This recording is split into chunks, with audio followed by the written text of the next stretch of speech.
I mean, you got to face it. She's intelligent. She's beautiful. She writes and sings songs. There's not a lot she can't do. I have to admit, it's incredible to have her here. And I would like to bring on my guest tonight, Dr. Catherine Demetriades, and she is an ancient Egyptian perfumer, multi-scientist, and inventor. During her studies in Egyptology, she found the hieroglyphic writings for Egyptian rites. In working with these rites, Dr. Catherine was gifted with the wisdom of the scented craft and opens to sharing that wisdom with others. She carefully crafts skincare products and scents through her wisdom of sacred Egyptian practices. And we're looking at her work tonight in creating her products and the value of this particular realm of sacred scents. You can also learn more about Dr. Catherine's work at www.poweroftheancients.com. That is at the bottom of our show description. And Dr. Cat, I would like to welcome you to the show and say thank you so much for getting up early because you are calling in from a whole other part of the world for us. Hello, everyone. Good morning from Geneva, Switzerland, and thank you so much. I'm very honored to be here. Thank you to Jess Nichols for this phenomenal opportunity.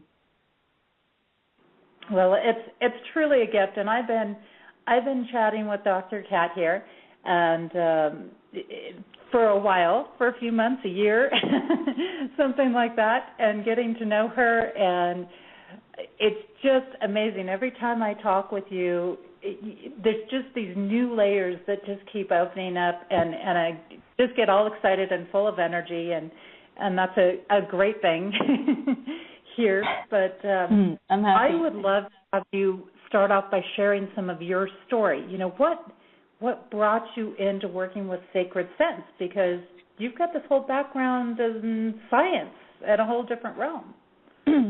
And I'm happy I do, because in order to understand the ancients and how they perceived this art, it's much easier to understand when you do have a science background, actually. And just to tell everybody where I'm coming from, I was a doctor of molecular medicine for quite a while. I would say about 15 years. And in those 15 years, I had 1,000 patients a year, and I treated over 15,000 patients on a molecular level. My job was to find the cause of disease, and so I really worked with human beings in a very in-depth level. With their bodies. And of course, body and mind are connected. I later on went into biophysics, and I just totally got obsessed with the fact that there is a mental realm that governs the body's functions and causes the disease, as we all know, body, mind, medicine, and so forth. And through this adventure of trying to understand the mind even more, I had invented a method where I could chart and measure every emotional experience you could ever have, and then decode and deactivate its negative associations. This gave me a much more broad understanding of the physics of the body, the energy between body, mind, organs, and all the forces within the human body and outside of the human body, and the electromagnetics that actually attract or repel certain things in one's life, which was fascinating. Well, I'm half Egyptian, and I do have my roots there, and I decided to explore them further. And to tell you the truth, I basically just wanted to create perfume because everything out there was all chemical-based, and I had been, chemical-free since 2002, and always wearing creams and using shampoos without any chemicals in them. So I wanted to make it for myself, just as a hobby, and thought what a great hobby I could have, learning how to make my own perfume and it would be creative, and it would be a little more feminine, because later on I did go into particle physics, and I worked with detectors and pattern recognition and muon reconstruction, and physics is a bit more, I would say, medicine is more motherly, giving, and physics is extremely mental and masculine, if you will. It's strictly like thought. It's just mentally demanding, let's say. It doesn't work with human beings. It's working with coding. It's working with particles and understanding the universe and all that fun stuff. And Egyptology and perfume was just something right in the middle. It's an energy that would come out of you. You would create something, and then you would use it, and then you would have a complete energy. You'd have something that would complete your cycle of energy of creating something and putting it right back. And I thought that was just fascinating. And I was always interested in strange brains, genius, and, give me forbidden knowledge. And it's just, I will go to the end of the world, and I have, to obtain it. And I just love uncovering the mysteries of life and so forth. So the further I got into Egyptology, I studied that perfumes were the most important factor of the pharaohs and the queens in terms of how they empowered themselves and how they could balance their emotions or induce certain emotions. And I found that fascinating. And the further I studied, the further I just wanted to go into the hieroglyphic texts and find out what their original formulas were. And this branched off from being an interest to being an obsession. And I just had to find out what the ancients knew. I mean, who would not want to wear, for instance, Cleopatra's original perfume and see how it worked? So that's basically how I got into it. And I, you referred to the song. I wrote a song so I could tell my story. In these texts, I found a rite in which you would chant something, and it was all there in ancient language, and it would open up the celestial doors, and you would meet up with certain entities that were supposedly to come and have a most incredible divine experience. And so therefore the song, and therefore the sensitivity towards ancient Egyptian perfumes. So hope I described that pretty well. Well, it's go ahead. Go ahead. I just wanted people to know that I do have a serious scientific background, and I've worked with human beings. I've worked with detectors. I've worked with the biophysics and so forth. And there is a logic, and I'm extremely excited to explain it to you how I came to understand it in my view. That it's not just some kind of esoteric belief or anything like that, but there is an energetic understanding, and I would say some scientific explanation of all this energy and how it works.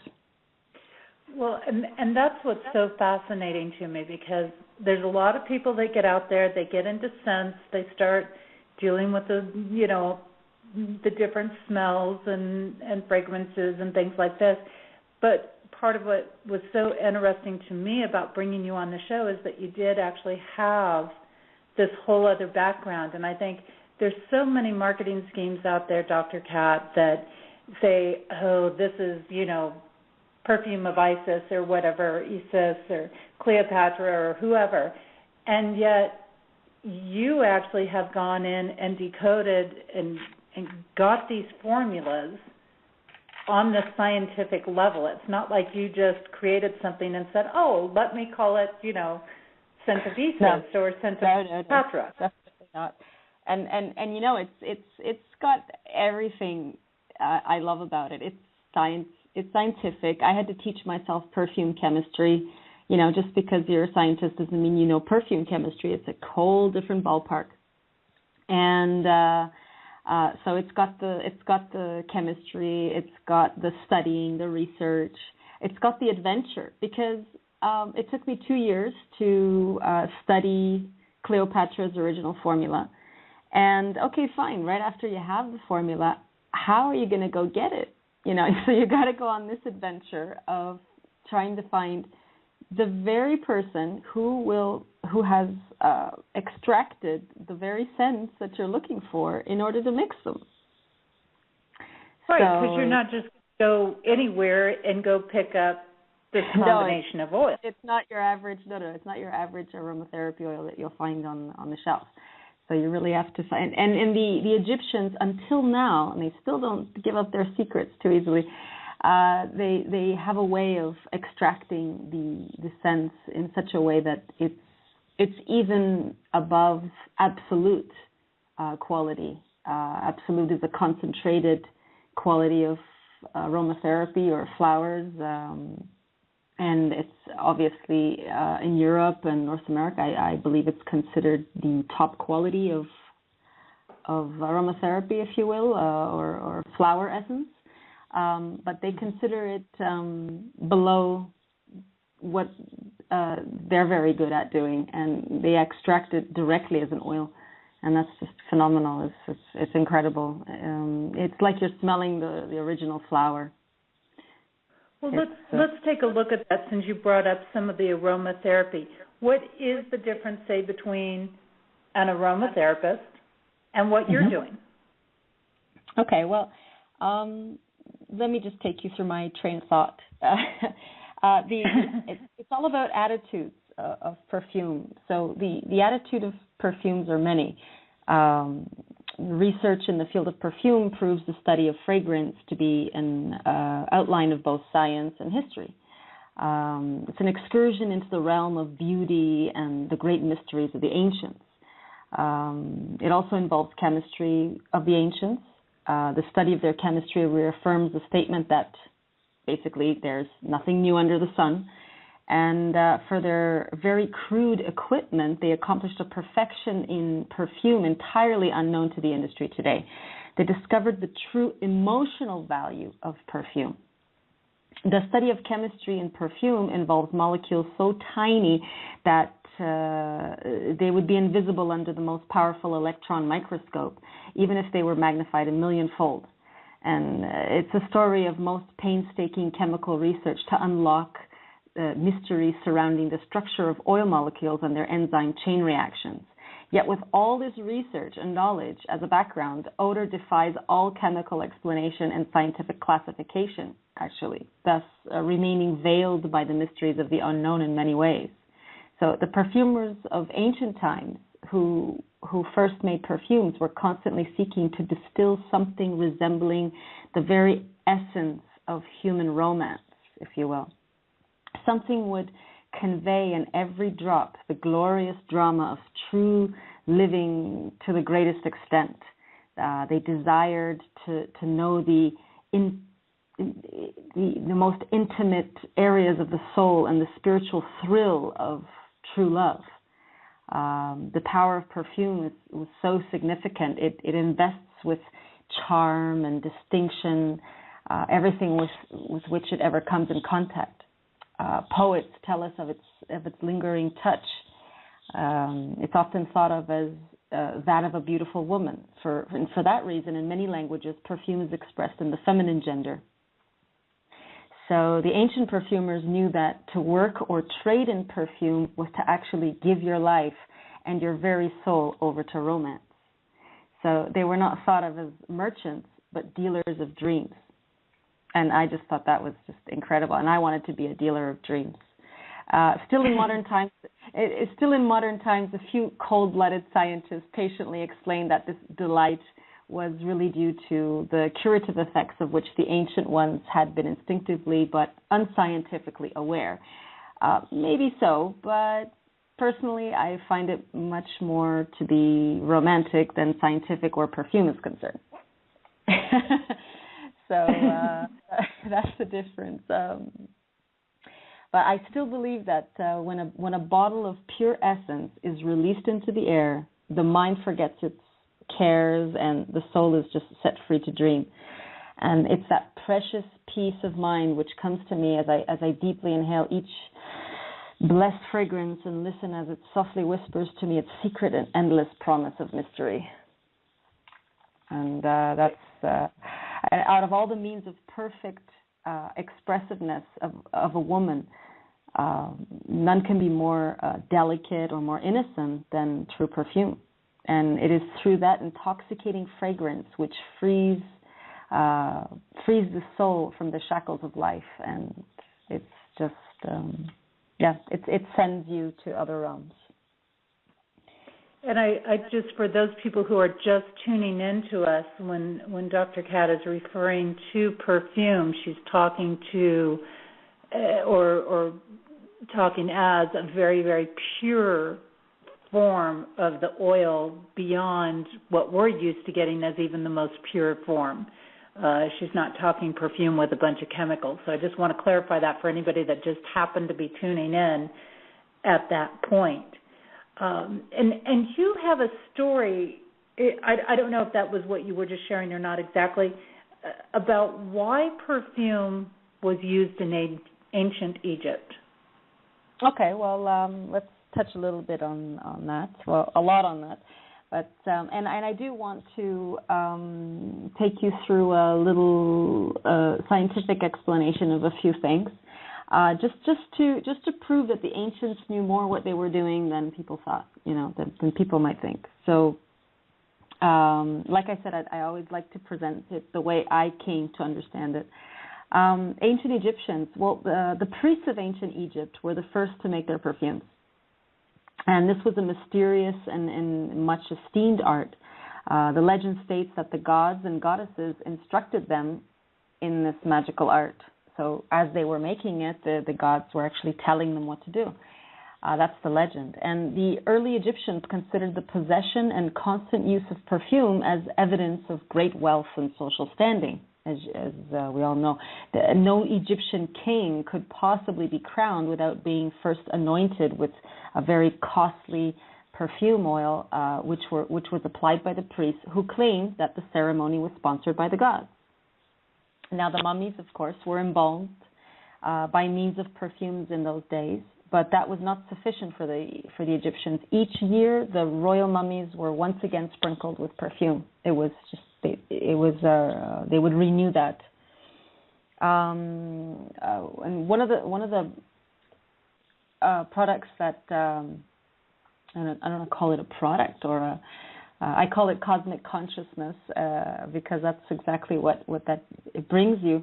And I wanted to recreate as much as I could the mummification formula in a cosmetic. I thought, wow, what would happen if you could preserve the skin that well? And it had two meanings. The reason they embalmed was not just because they were so obsessed with perfume, but there was always a mystical, physical, mental, and mystical reason for it. First of all, the formula would repel all kinds of insects, bugs, and whatever would eat away at the body. Therefore, it was preserved for 4,000 years. The mystical aspect of it was that it would, when the soul would be afraid to cross over to the other side, that the perfume would help them to release and leave it to God, if you will, to the mighty Creator. So the soul was able to not fear crossing over. And the phenomenal thing is not only does it keep your skin tight and soft, but it has a great way of releasing stress.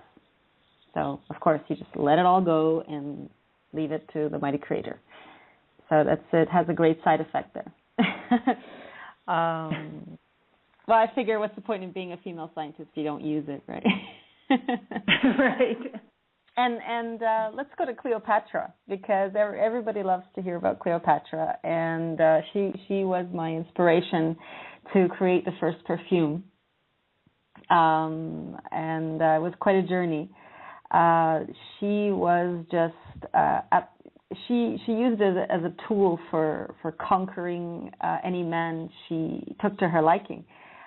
She shared this deep love of perfume, literally and figuratively, making her world go around with its delightful fragrance.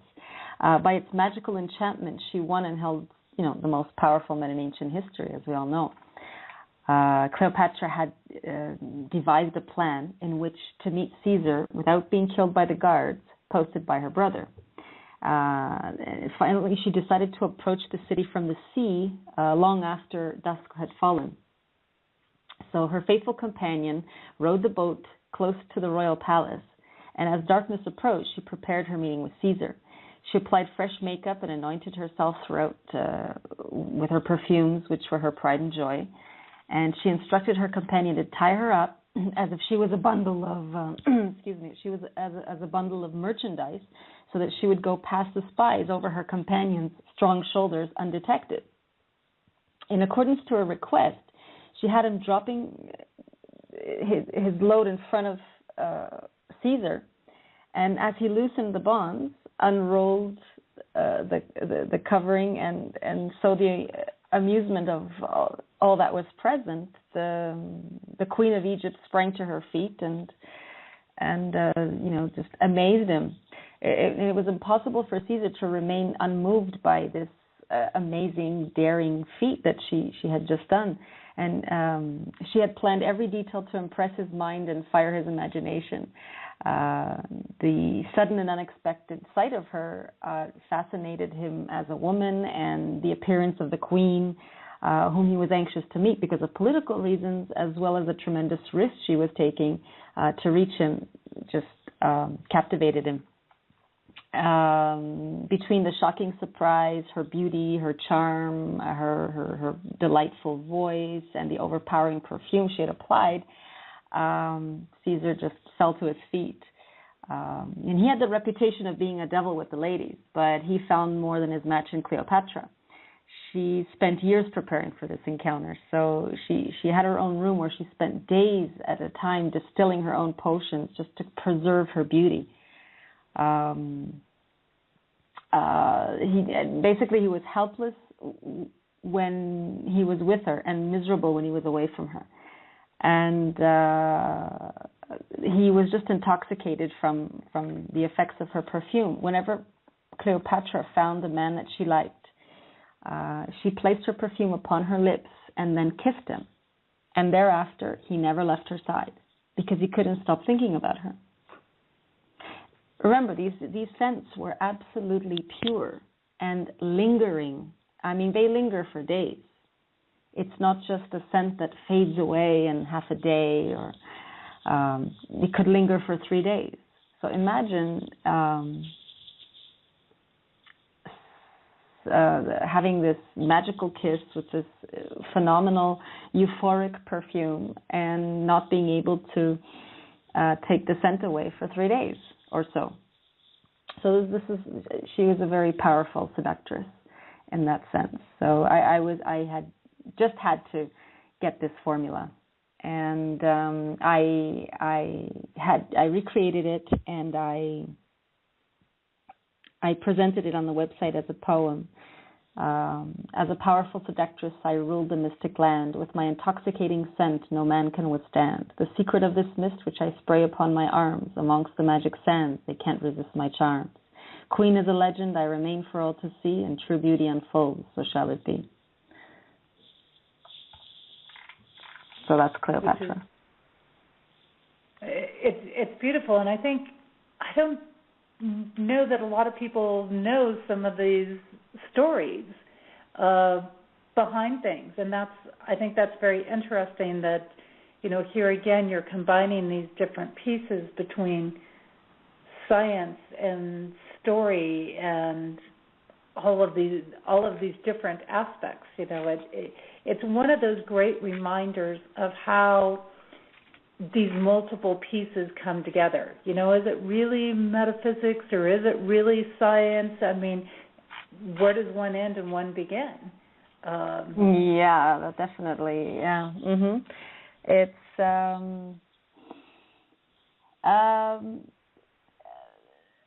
you know what I think that science is. Some people see it as science being there to prove that the divine doesn't exist and that the mighty creator doesn't exist. But as someone coming from a multi-scientific background, and I also invent quantum diagnostic machines, and I'm heavily involved in all different areas of the things I do, I can tell you that science is, I've come to realize that science is just created by man in order to understand how the divine works, actually. Which I think is a... Yeah, they shouldn't see it as it's there to prove it doesn't. It's there to study how it works. I mean, physics is there to study how this universe came to be. Will we ever understand it all? Of course not. We're not here to master that. It's just so incredible. Look at the human body. It's just phenomenal how the eyes work, how the hair how the hair grows. Other people's curly, it's long, they're different colors. I mean, the intricate, complex workings of the human body. What we're 2014, we still have not mastered, haven't even scratched the surface. So, how could you say that something beyond us does not exist?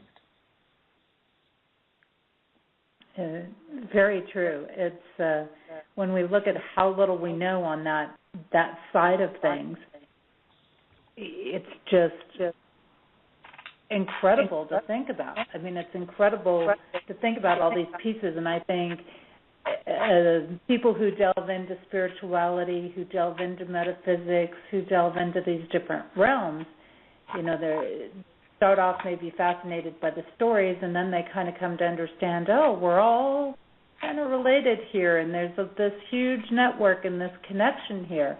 But I don't think they rarely get to see to the depth or the level that, say, somebody like yourself does, that actually gets that further understanding, that further base to work from. Well, this is why there's a difference between an inventor who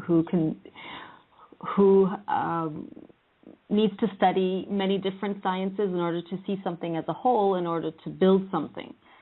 If you're looking at a whole,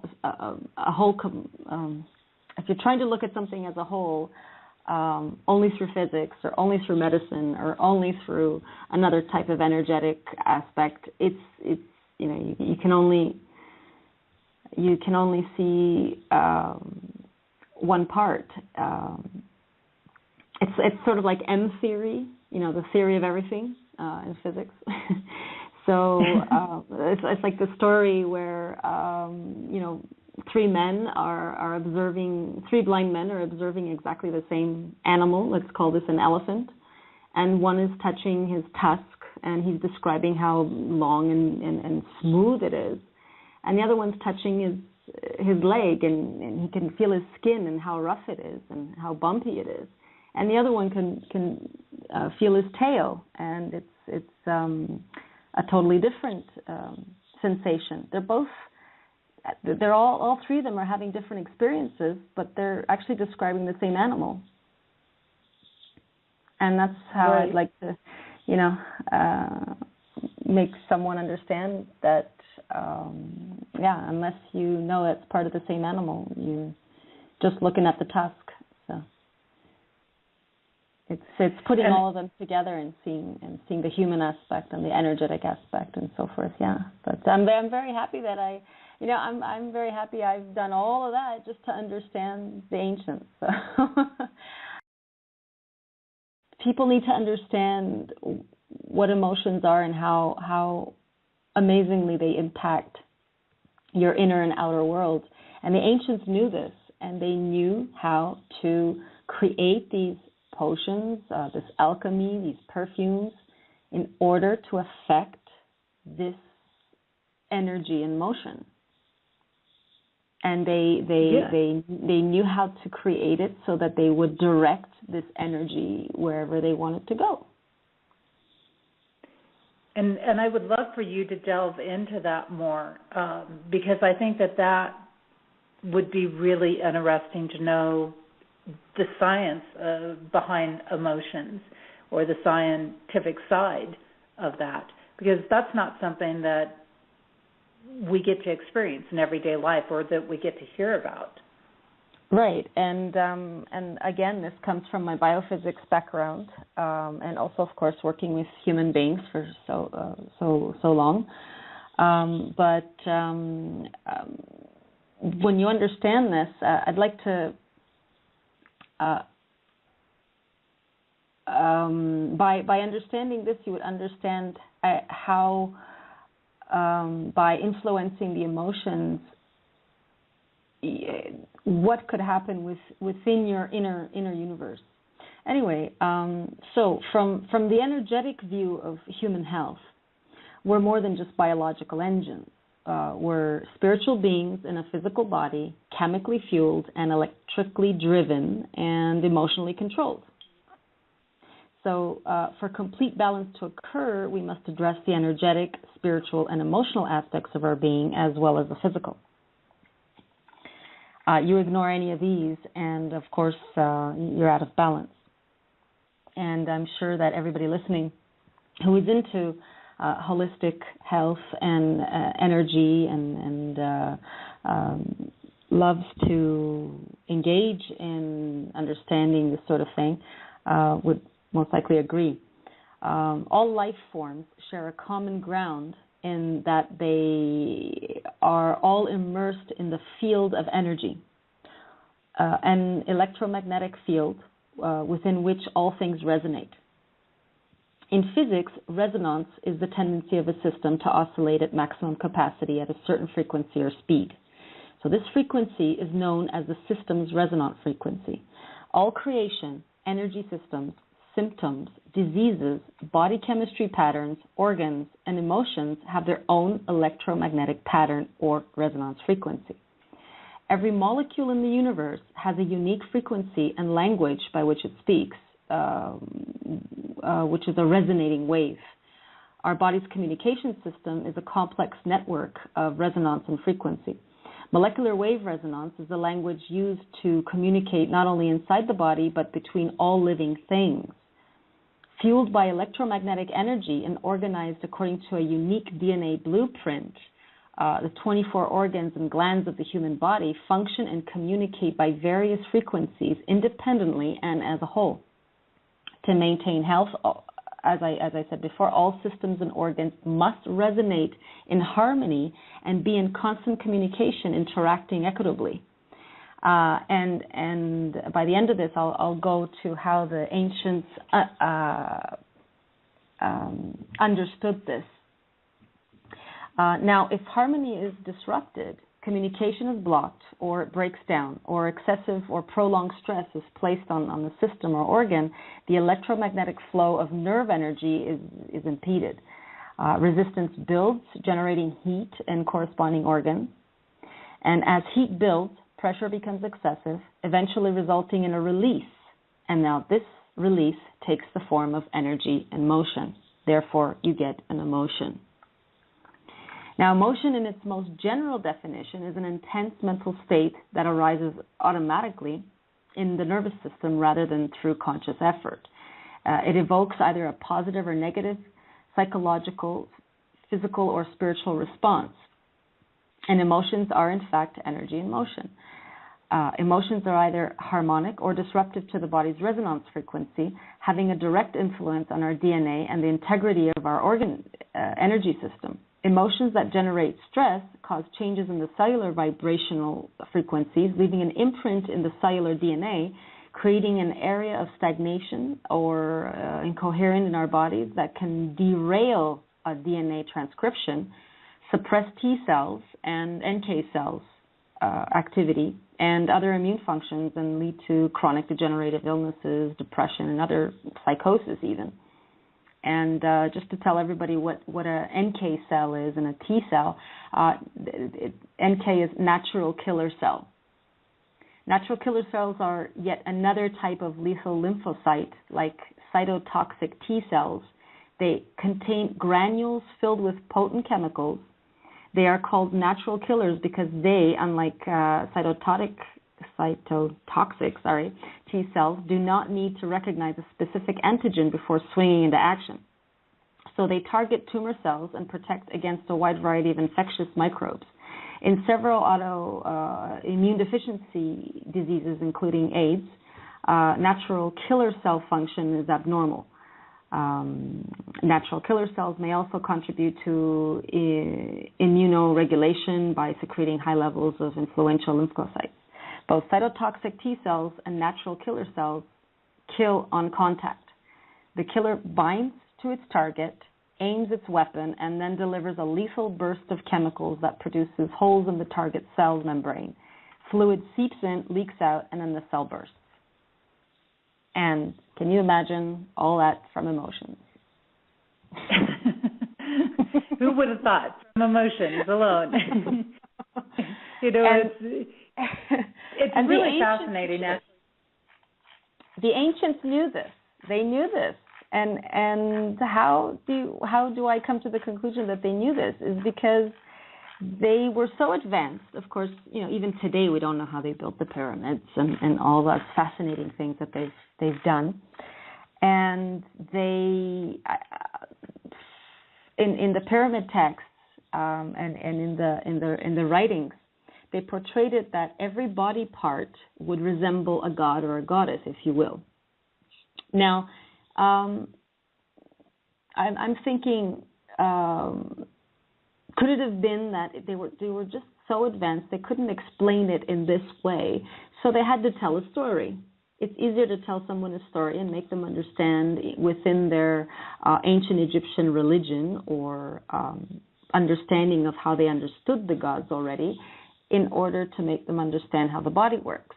For instance, my face is Ra, my eyes are Hathor, my ears are Wepwawet, my lips are Anubis, my incisors are Isis, my breast is Net, my back is Set, my belly and spine are Sekhmet. And Sekhmet is the goddess of strength, and therefore that's where the saying, spineless jellyfish or yellow belly, in the States, it came from the ancient, goddess Sekhmet, which was strength, and she's in my belly and spine. And my thighs and my calves and hair are Nat, and my feet are Ptah. Ptah was the god of creation, and if your feet are Ptah, then you walk your path, you create your path. So, they understood body-mind medicine, and this was the way I would see it, that they could have explained it that way. It's the biophysics of the ancients, I guess. Well, and the stories make sense because you've got all these people out there, and how many of them are trained in the whole science aspect? So you have to have a way to communicate. It's like your doctor could sit there and say, oh, this, and this, and this is happening in your body. Or they can say, well, basically you're dealing with this and you need some vitamin C and some rest and, whatever the case is. It's just like, you tell children stories so to make them understand some kind of psychology or some kind of, computer programming or whatever. It's done in a little storybook. So I believe the ancients were just so far ahead, and they're still so far ahead. I mean, it's incredible. So how would they explain it? So it's each god or goddess, if you will, has a theme, right? It has a characteristic. Could it be that they weren't actual gods or goddesses, but aspects of yourself. Which is really a fascinating thing to think about. So when you summon these entities, when you summon Isis, when you summon thoughts and so forth, could it be that thinking out loud? Could it be that you are summoning that part of yourself to empower you with that type of characteristic?